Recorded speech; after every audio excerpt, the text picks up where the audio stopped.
Hey, ce matin, Max, on parle avec Val probablement du sujet qui nous a rassemblés d'emblée. Il y a quoi, mon Dieu, 1 an et demi facile? Presque c'est 2 ans. presque Ouais. 2 ans, oui. Val est de base auxiliaire sexuelle. C'est ce qui fait qu'on s'est approché puis qu'on a discuté la première fois. J'avais présenté un dossier en ondes sur le métier d'auxiliaire sexuel qui est pas connu pas en tout au Québec. Pas mal plus en Europe. Qui est fascinant. Puis je vais vous inviter... avant tout, si vous avez envie en fin de semaine d'aller écouter le podcast Sextape, on a tous des podcasts, là, Boulevard 102.1. Le mien, c'est Sextape, puis j'ai fait un épisode complet avec Val sur justement cet envers-là du décor quand tu travailles pour les personnes qui ont un handicap. Ouais. Puis aujourd'hui, on parle de ce sujet-là qui peut être tabou, c'est-à-dire la sexualité des gens avec un handicap. Parce que t'en as qui naissent avec un handicap, puis t'en as qui se ramassent handicapés. Ouais. J'avais parlé avec Claudia qui, elle, dû à une erreur médicale, s'est ramassée quadriplégique. Puis à même game, tout d'un coup. Puis tu là, dis tabou, mais je pense que c'est juste aussi qu'on y pense pas. Tu sais, je veux c'est dire, méconnu. je veux dire, C'est ça. dans ma tête, c'est rare, je me réveille le matin puis je me demande, hey, les personnes handicapées, comment ils font pour avoir du sexe? Ouais. Alors que c'est C'est quand vrai, même ça. intéressant. Mais on a tendance à penser que les personnes en situation de handicap sont parfois asexuelles. Il y a vraiment des gens qui pensent que parce qu'ils n'ont pas le plein contrôle de leur vie ou de leur mouvement ou de leur santé, Ils ressentent pas le désir. ils ressentent pas de désir sexuel alors que ça n'a absolument pas rapport. Je Mais veux c'est dire. dans la tête, me semble, en partant, le désir sexuel. Oui, puis est-ce que le sexe est seulement pour les corps valides, 100% valides, 100% fonctionnels? Non. Je veux dire, Ben, c'est pas vrai. c'est qu'on a comme une tendance à penser que la sexualité passe absolument par les organes génitaux. Mm. C'est comme c'est l'affaire la plus facile. C'est simple. Tu sais, moi, Claudia m'avait partagé des affaires d'oreilles, puis de dedans de coude, puis Oui. tu sais, d'autres zones érogènes. Le puis dedans de coude. Oui, mais Ouais. on a des points faibles sur le corps qui sont plus sensibles. Tu sais, il y en a qui tripent ses pieds, c'est pas pour rien. Fait qu'il y a des zones où il y a une facilité peut-être de ressentir des petits frissons autrement que par les organes génitaux. Mais tu sais, je veux dire, quand t'es valide, je vais le dire comme ça pour utiliser Ouais, tes mots, Val, effectivement. quand t'as un corps valide, en pleine fonction, ben... C'est rare, tu penses au coude en ben premier. non, là. là, c'est ça. Là, tu Effectivement. diriges entre les deux jambes. Là, Puis c'est malheureux. On a tendance à penser que les personnes handicapées n'en ont pas besoin, mais c'est absolument pas le cas. Les personnes en ont sinon encore plus besoin de proximité puis d'humanité. On a tendance à penser qu'ils sont asexuels. Ce n'est absolument pas le cas, je viens de le dire. Mais ce qui est une chose certaine, c'est qu'ils vont rencontrer énormément d'obstacles dans l'épanouissement de leur sexualité. Puis tu l'as dit, j'ai été auxiliaire sexuelle longtemps et on a tendance à penser qu'une auxiliaire sexuelle, c'est quelqu'un qui va prodiguer de la sexualité à une personne en situation de handicap. Ce n'est pas tellement le cas, dans le sens où c'est quelqu'un qui va apprendre l'autonomie sexuelle à une personne qui est en besoin de se faire plaisir par lui-même parfois.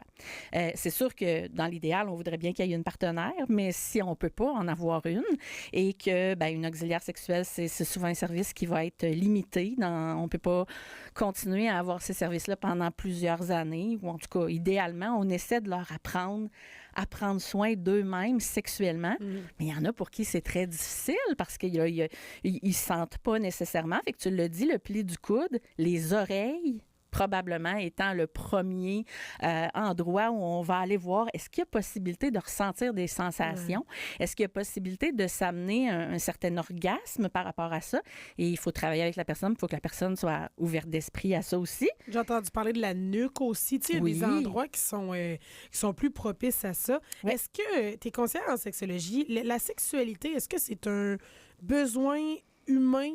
Je vais utiliser le mot fondamental. On dirait que dans ma tête, ce l'est pas. Parce que je me dis, voyons, tu crèves pas, là. Si même matin, t'as pas de sexualité, là, c'est pas... Non, mais c'est peut-être plus facile à dire pour les femmes que pour les hommes, dans un sens. Peut-être. Hein? Imaginez Manger, boire, se loger et faire l'amour. Voilà. Moi, c'est les quatre, c'est le carré qu'on C'est le appelle. pilier, là, le ouais. carré Exactement. des besoins. Puis je dis les femmes, il y a plein de femmes en situation de handicap aussi qui en ressentent le besoin. Là. Mais moi, j'ai travaillé surtout avec des hommes, on va se le dire, et puis j'ai vraiment senti que c'était un besoin primaire et fondamental, et probablement encore plus que monsieur et madame tout le monde, parce que il est limité dans ce qu'il peut faire ou dans ce qu'elle peut faire. Ça me fait penser à... vous avez sûrement vu ça il y a une couple d'années. Tu sais, les beaux malaises, ça a pogné Oui. un bout avec Martin Matt. Puis il y a un épisode où il amène son frère qui est en chaise roulante, qui a un lourd handicap, voir une prostituée. Oui. Puis c'est un épisode, sur le coup, ça a l'air farfelu parce que c'était comme, voyons, il va payer une prostituée à son frère handicapé, tu sais. Ouais. Mais tu réalises à travers l'épisode à quel point c'est un game changer sur l'envie de vivre, la bonne humeur de son frère, tu sais. Puis on pense pas pantoute à ça parce que ça a tellement l'air banal. Bien, une des conséquences les plus graves de la déprime en situation de handicap, c'est le suicide. Hein, le taux de suicide est 2 fois plus élevé chez les personnes en situation de handicap et pour une raison qu'on ignore un peu, en Australie, 10 fois plus élevé. On le sait, c'est parce qu'il n'y a pas une grande ouverture par rapport à ça, mais quand même 2 fois plus élevé ici, ce qui veut dire que c'est la première chose qui nous fait peur, c'est est-ce que cette personne-là, elle peut aller chercher cette sensation-là ailleurs au point de ne pas tomber dans la dépression, de ne pas tomber dans le noir, puis de ne pas se dire, regarde, moi, je n'aurai jamais de ça. Fait que ça me donne quoi de continuer à vivre, tu sais. Puis j'ai travaillé avec plusieurs personnes qui ne sont plus là aujourd'hui, soit parce qu'ils se sont enlevés la vie ou parce qu'ils ont demandé l'aide à mourir. Et c'est le cas d'un garçon qui s'appelle Francis, dont la maman Renée m'écoute présentement. Je dis bonjour Renée, ça me fait plaisir. Merci d'avoir accepté que je parle de Francis aujourd'hui. Francis qui était paraplégique, en fait, qui n'avait plus de sensation nulle part dans son corps. Et quand il est décédé, il a fait un petit témoignage. J'aurais aimé ça vous le lire, mais c'est peut-être un petit peu cru. Hein? Fait que si vous peut-être que vous bouchez les oreilles un petit peu, je vais essayer de rendre ça. S'il y a des enfants pour une drôle de raison à cette heure-ci, avec vous, peut-être, c'est le son, oui, parce que pour avoir lu le témoignage, c'est ça. Tu vois, c'est quelqu'un qui a mis un peu ses tripes à la table, qui ne mange pas ses mots. Ouais. Fait que si vous êtes un peu sensible à ça, peut-être revenez dans une minute. Oui, mais c'est une réalité, tu sais. Francis dit « J'ai manqué d'air 13 minutes 23 secondes. C'était suffisant pour faire de moi un être incomplet et incapable de beaucoup trop de choses. Ça fait 25 ans que je continue de manquer d'air. Je vis pas, je survis. Les infirmières démissionnent dégoûtées par mes érections spontanées que je contrôle pas du tout. On comprend que je dois manger, que je dois chier. On comprend que j'ai envie de pleurer, mais il n'y a pas une maudite âme sur terre qui comprend pourquoi moi j'ai envie de respirer. J'ai envie de vivre. La présence d'une femme, d'une auxiliaire sexuelle dans ma vie, c'est pas juste un espoir, c'est pas juste une bouée, c'est une fucking raison de vivre. Elle était là, Mademoiselle V, puis le suicide n'était plus un sujet d'actualité. » Fait que ça vous donne une petite idée. Malheureusement, j'ai pas pu rester dans la vie de Francis assez longtemps pour pouvoir lui apporter ce qu'il avait besoin pour toute sa vie. Puis je pense que ça va toujours rester avec moi. Surtout de ce que je comprends, c'est que Francis, l'handicap est venu... Il n'est pas né avec un handicap, c'est ce que je comprends. Bien, il est né, c'est-à-dire qu'il a manqué d'air à la naissance. Ce qui fait que... Exactement. Okay. Parce qu'il y a ce côté tragique-là aussi. Tu sais, je disais en début d'émission que... en début d'open mic. Merci, Max, que j'avais rencontré Claudia. Tu sais, Claudia, elle, jusqu'à mi-vingtaine, je veux dire, tout allait normalement. La vie était belle, là. Fait que, tu sais, c'est de réapprendre puis d'apprendre différemment à gérer ton corps, ton mental, parce qu'il doit y avoir une baisse d'estime. Je veux dire, tu dois avoir de la misère avec toi-même, une honte de ton corps à quelque part. Oui. Tu sais, j'essaie de me mettre un peu dans la peau d'eux.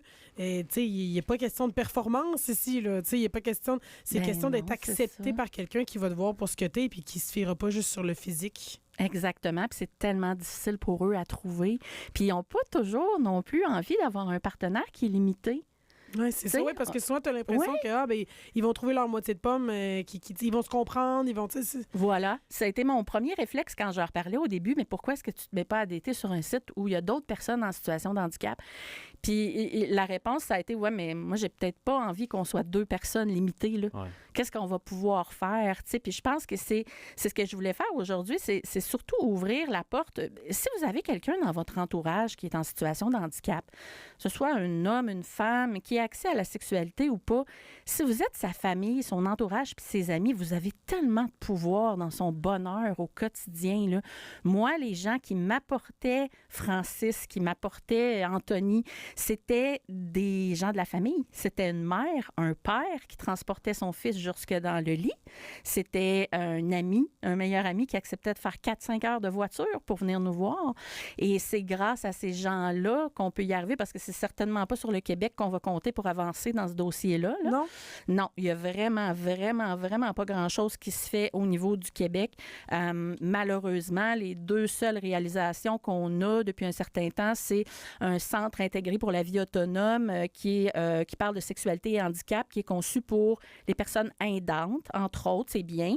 Et il y a aussi le Centre des femmes de Montréal qui a fait une série d'ateliers sur la sexualité aux personnes handicapées, mais tu sais, c'est à Montréal, là. Ici, on peut-tu aussi ouvrir quelque chose, faire quelque chose qui ferait en sorte que ces gens-là auraient accès, peut-être pas à une auxiliaire sexuelle, parce que le Québec n'est pas rendu là, on voit encore ça comme de la prostitution, mais est-ce qu'on pourrait pas enseigner une certaine autonomie sexuelle, contribuer à détruire ce tabou-là? Il y a des gens aussi qui vont être formés, parce que c'est pas tout le monde...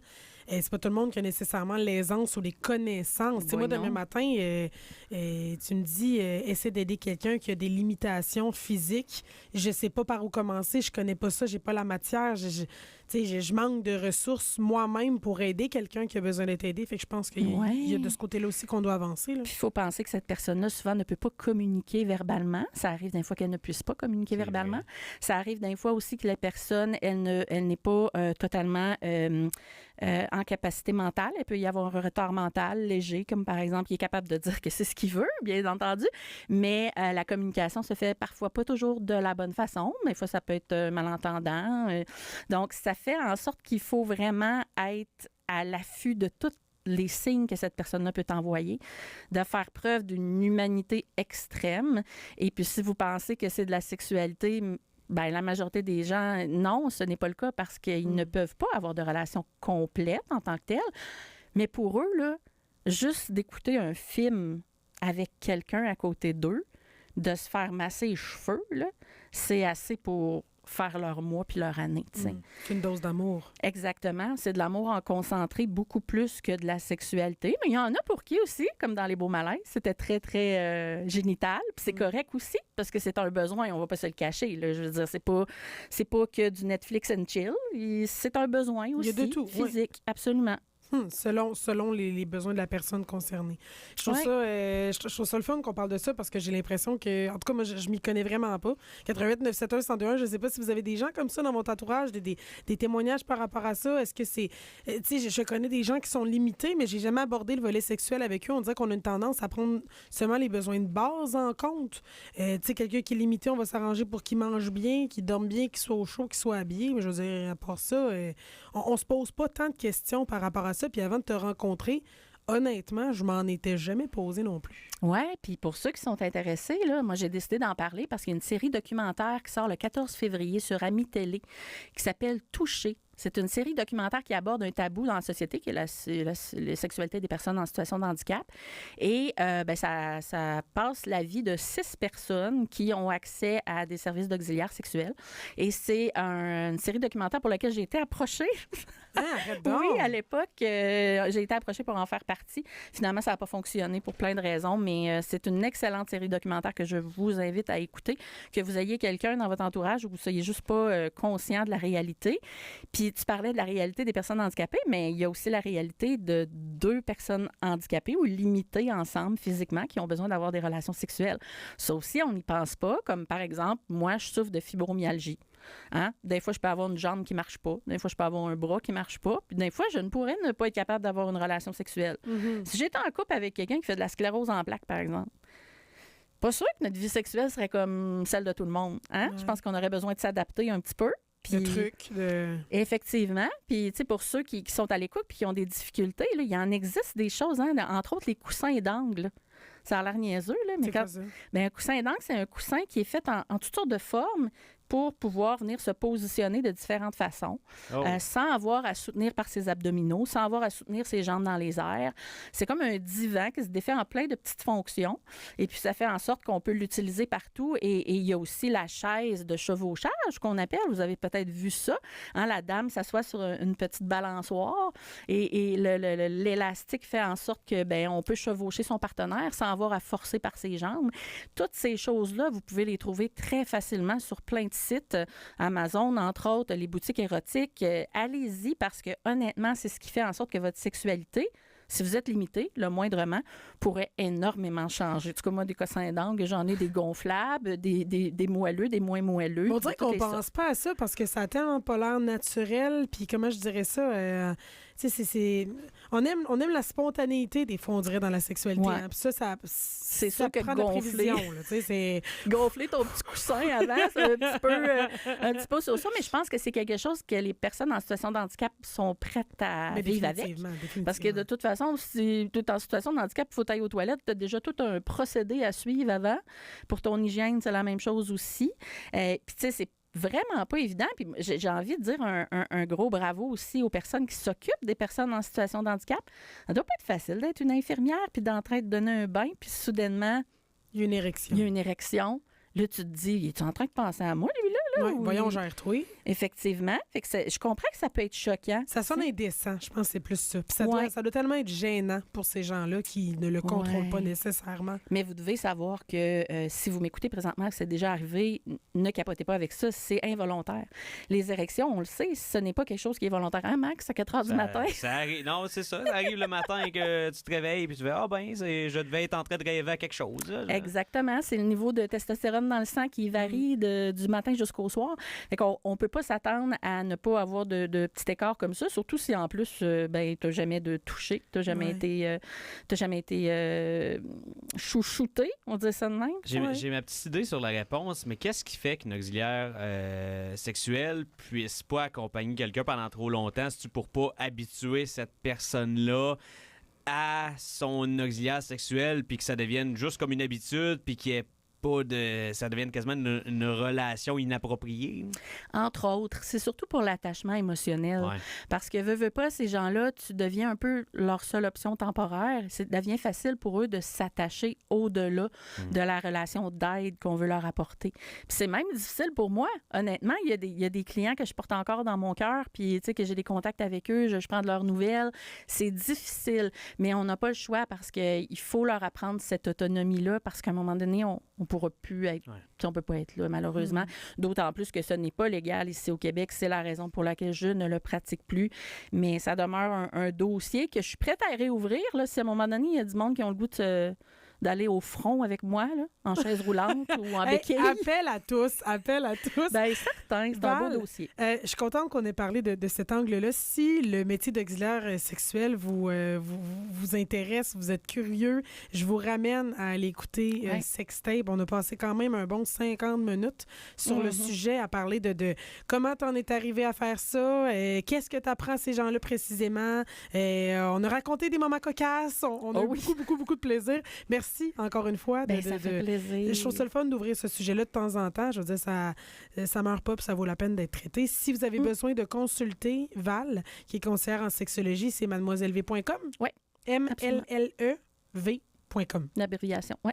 Val, merci beaucoup. Audrey, merci. On t'écoute dans le retour tantôt et dans le Rock and Chill en fin de semaine, en matinée, avec le petit café. Puis on te souhaite bonne chance avec ton véhicule électrique que tu utilises plus ou moins à l'occasion.